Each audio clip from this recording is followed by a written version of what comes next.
ça nous tombe dessus? Pourquoi tout ce qu'on est en train de vivre nous tombe dessus? C'est avec cette question-ci que je vous ai laissé dimanche. Permettez-moi de la traduire autrement. Est-ce que ainsi Dieu nous punit? Mais alors, est-ce que c'est compatible de dire que mon Dieu est bon, notre Dieu est bon, notre Dieu est amour, et de dire qu'il nous punit? Est-ce que le Dieu de Jésus-Christ que je confesse est un Dieu qui nous punit? Moi, ce que je sais de Dieu, comme je vous le disais dimanche dernier, c'est qu'il a tant aimé le monde qu'il a donné son Fils unique, afin que quiconque croit en lui ne se perde pas, mais qu'il ait la vie éternelle. Dieu, en effet, n'a pas envoyé son Fils pour que le monde soit jugé, mais pour que, par lui, le monde soit sauvé.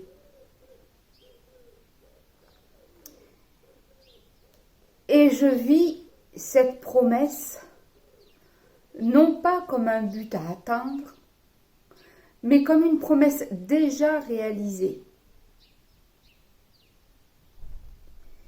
qui me dit la confiance de Dieu, pas en moi, personnellement,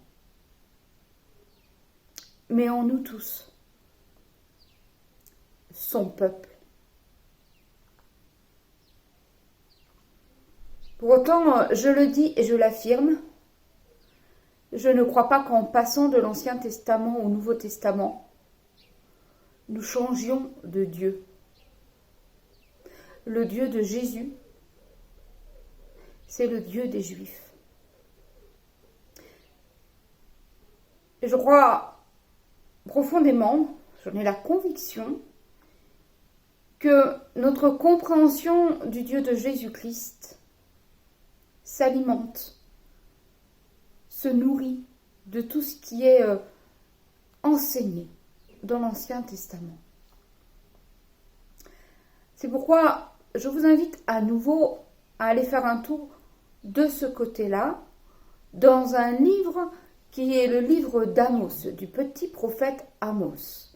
Je vous invite à lire au chapitre 5, les versets 4 à 14. Car voici ce que dit le Seigneur à la maison d'Israël. Cherchez-moi et vivez. Ne cherchez pas à Béthel, n'allez pas au Gilgal, ne vous rendez pas à Bersabée, car le Gilgal sera exilé et Béthel sera réduit à rien. Cherchez le Seigneur et vivez.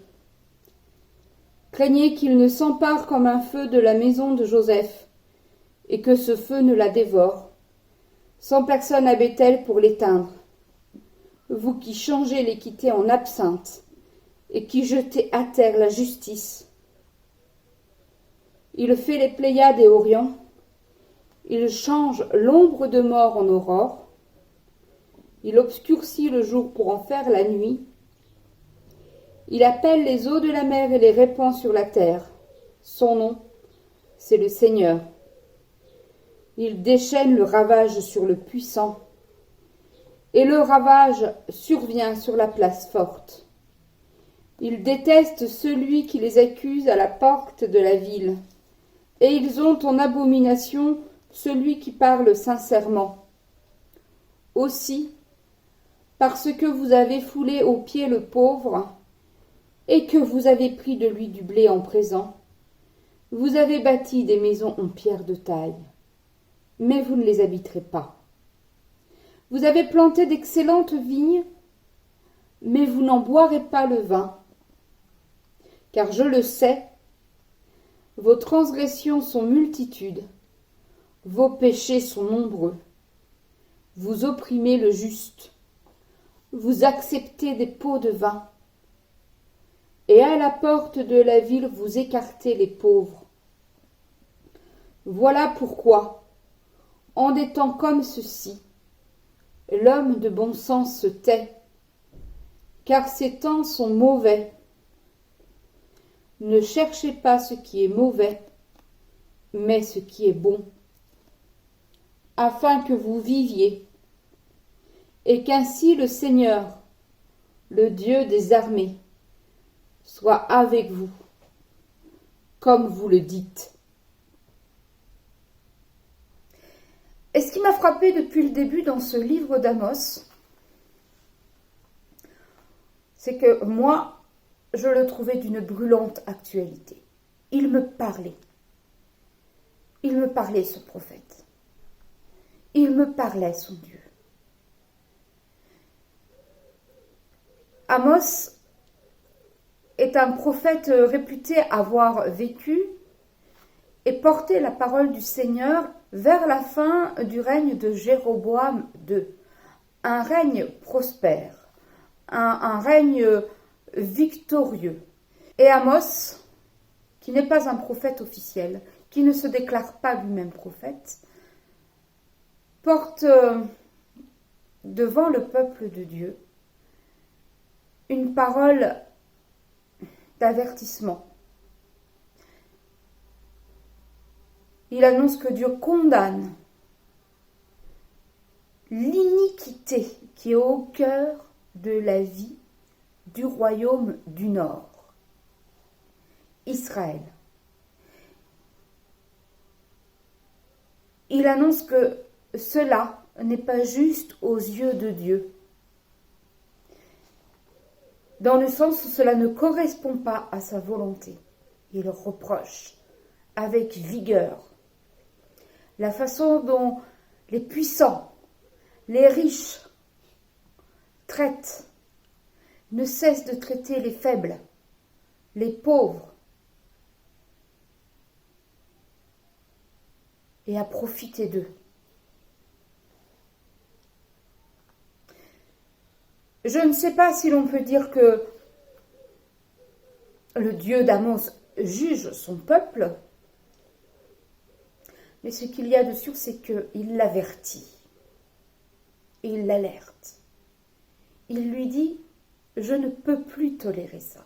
Aujourd'hui, la crise que nous vivons n'est pas simplement une crise sanitaire, nous le savons bien. C'est une crise à multiples facettes.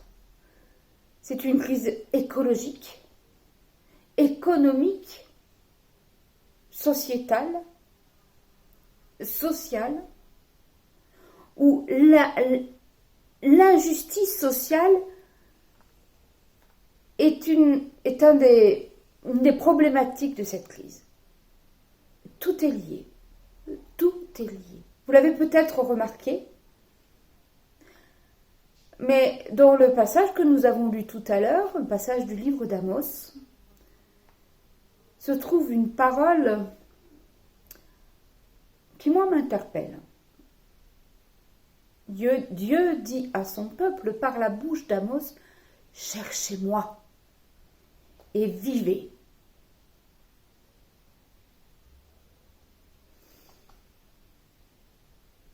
Où chercher Dieu? Pour la protestante de base que je suis, évidemment, dans les Écritures. Et inlassablement, chercher Dieu dans les Écritures. Ne pas cesser de chercher à comprendre et à connaître qui il est. Dans ces textes qui datent de plusieurs générations. Peut-être l'avez-vous remarqué aussi. Il ajoute, n'allez pas à Bethel, n'allez pas au Gilgal, n'allez pas dans ces lieux de pèlerinage, n'allez pas dans ces lieux de culte, allez ailleurs. Mais allez où? Aujourd'hui, la crise que nous vivons nous a obligés à interrompre le rituel de nos cultes. Nous ne pouvons plus nous retrouver chaque dimanche.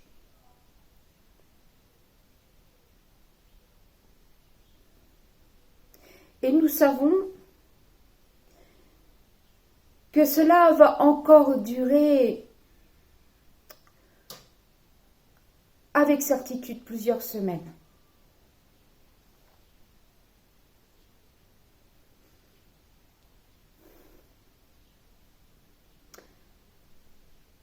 Mais s'il s'agissait pour nous de recommencer autrement,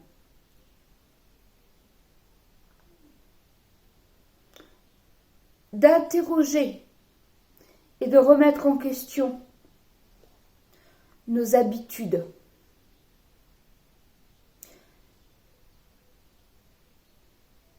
faut-il vraiment reprendre nos cultes comme nous avions l'habitude de le faire depuis toujours?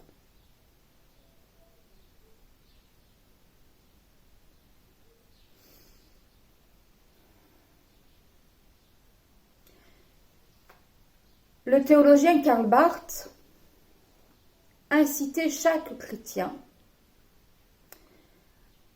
à tenir d'une main la Bible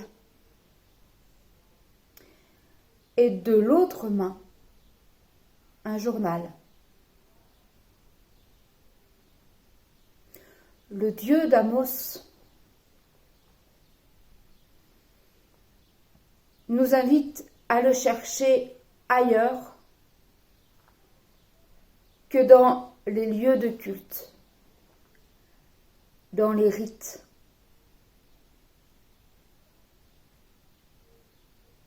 Dans les habitudes qui sont peut-être des lieux d'enfermement plus encore que le confinement que nous vivons actuellement.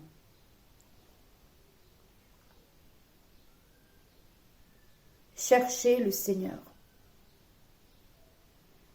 sans se lasser jamais. Dans les Écritures, qui sont d'une richesse extraordinaire pour nous dire qui il est, et dans lesquelles nous avons encore tant à chercher. Oui. Mais cherchez le Seigneur ailleurs. Aujourd'hui, la crise que nous vivons creuse encore davantage les inégalités sociales. La misère, déjà, est partagée par un bien plus grand nombre qu'il y a quelques semaines.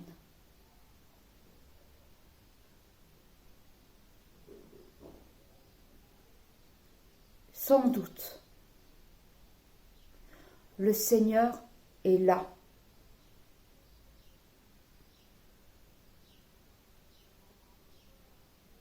Parmi ces gens auprès desquels nous nous sentons démunis.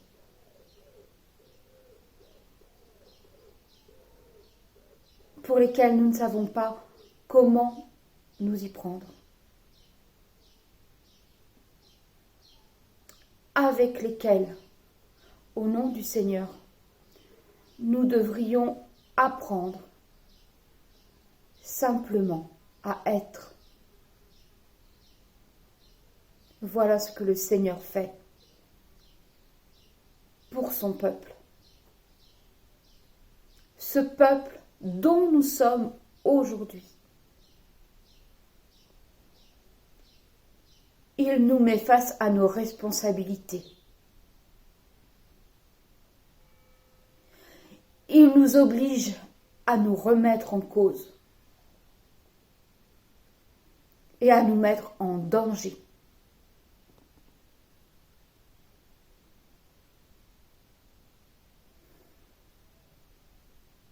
cela nous inquiète parce que nous avons peur d'y perdre quelque chose. Cela nous inquiète. Parce que cela nous met en danger.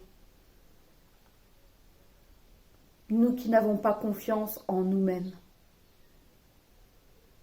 ni dans les autres, ni peut-être même en Dieu.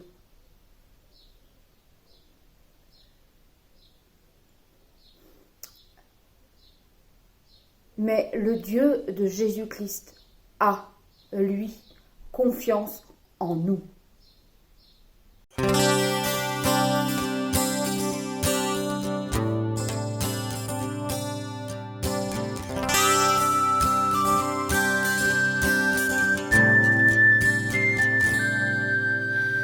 Allez au cœur du monde.